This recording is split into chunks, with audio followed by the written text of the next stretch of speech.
داری ذاکرین کی الگ سے کچھ ذمہ داری ہیں، البتہ اخلاص ہر کسی کی ذمہ داری، پہلی ذمہ داری ہے خلوص، لیکن ذاکرین کی دوسری ذمہ داری موجودہ حالات میں البتہ ہمیشہ یہ ذمہ داری رہی ہے ذاکرین پر کہ ذکر امام حسین کریں خدا پر بھروسہ کرتے ہوئے، حصول دنیا کے لیے نہیں، شہرت کے لیے نہیں، نام و نمود کے لیے نہیں، دوسروں پر دھونس جمانے کے لیے نہیں، سرہانہ حاصل کرنے کے لیے نہیں،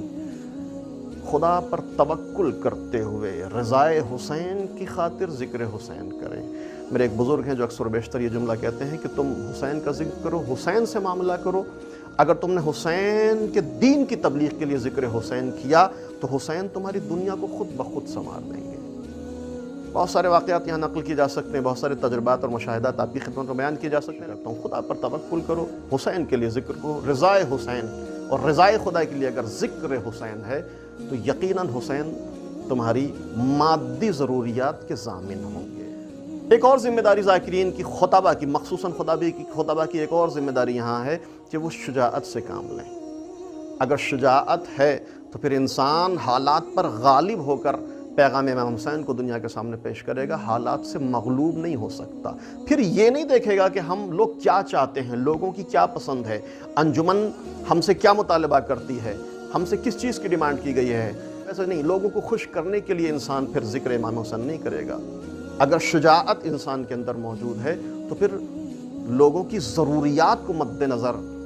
رکھ کر ذکر امام حسین ہوگا اور پیغام امام حسین دنیا کے سامنے عام کیا جائے گا۔ اسی طرح سے ایک ذمہ داری ذاکرین کی خطبہ کی اس سلسلے میں ہے کہ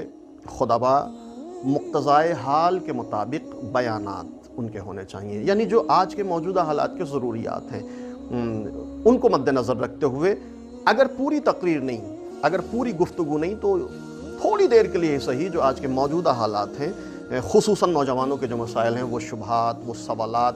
جو آج ایک نوجوان یونیورسٹی میں جاتا ہے، ایک علمی ماحول میں جاتا ہے، بہت سارے شبہات اس کے ذہن میں القاء کیے جاتے ہیں، ڈالے جاتے ہیں، اس کو کہیں جواب نہیں ملتا ہے۔ فرش ادائے امام حسین کے علاوہ کوئی مدرسہ نہیں ہے اس کے سامنے جو ان جوابات کو دے سکے۔ تو یہاں ذاکرین کی ذمہ داری بنتی ہے کہ نوجوانوں کے مسائل کو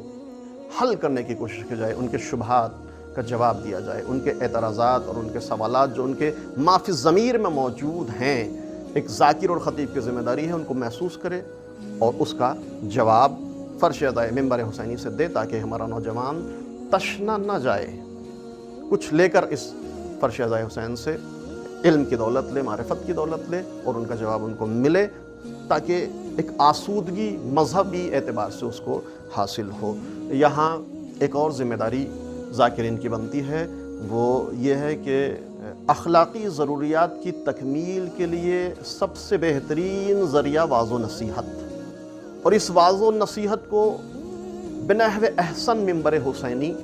کے علاوہ ہمارے پاس کوئی اور ذریعہ نہیں ہے اس واعظ و نصیحت کو انجام دینے کے لیے۔ کائنات عالم کا سب سے مقدس فرض اخلاقی ضروریات کی تکمیل ہے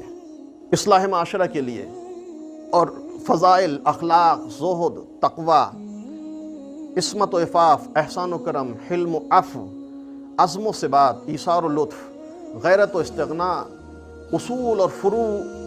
اور ان تمام چیزوں کو بہتر انداز سے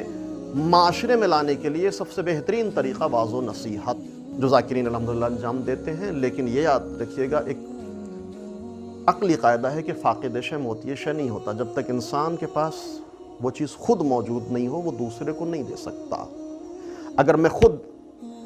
اخلاق حمیدہ سے میں اپنے کردار کو آراستہ نہیں کیے ہوئے ہوں تو اپنے کسی نوجوان کو بھی اچھے اخلاق کی تعلیم نہیں دے سکتا۔ اگر میرا حلیہ ایسا ہے کہ میرے حلیے سے لوگ خوش نہیں ہوتے تو ظاہر سی بات سے کہ میں کسی نوجوان کو متاثر نہیں کر سکتا اپنے کردار سے۔ اب یہاں ہم سب کی ذمہ داری ہے، ذاکرین کی ذمہ داری ہے، چاہے وہ نوحہ خان ہوں، مرثیہ خان ہوں، خطبہ ہوں، پیش خان ہوں، شعراء ہوں، وہ نوجوانوں کے لیے خصوصاً نمونہ عمل بنے۔ یعنی اگر وہ زبان سے کچھ کہہ رہے ہیں تو اس سے پہلے ان کے کردار کی تاثیر نوجوان کے ذہن پر آئے۔ جب تک ہم دوسروں کے لیے عملاً نمونہ عمل نہیں بن سکتے تو زبانیں چلتی رہیں گی لیکن دل پر اثر نہیں ہو سکتا۔ لہذا ذمہ داری ہے ذاکرین کی کہ وہ پہلے ایک نمونہ عمل، اسوہ بن کر لوگوں کے سامنے آئیں، اس کے بعد ذکر امام حسین علیہ السلام انجام دیں، اور جب دل سے بات نکلتی ہے تو دل پر اپنا اثر ضرور چھوڑتی ہے۔ یہ ہم سب ذاکرین کی ذمہ داری بنتی ہے۔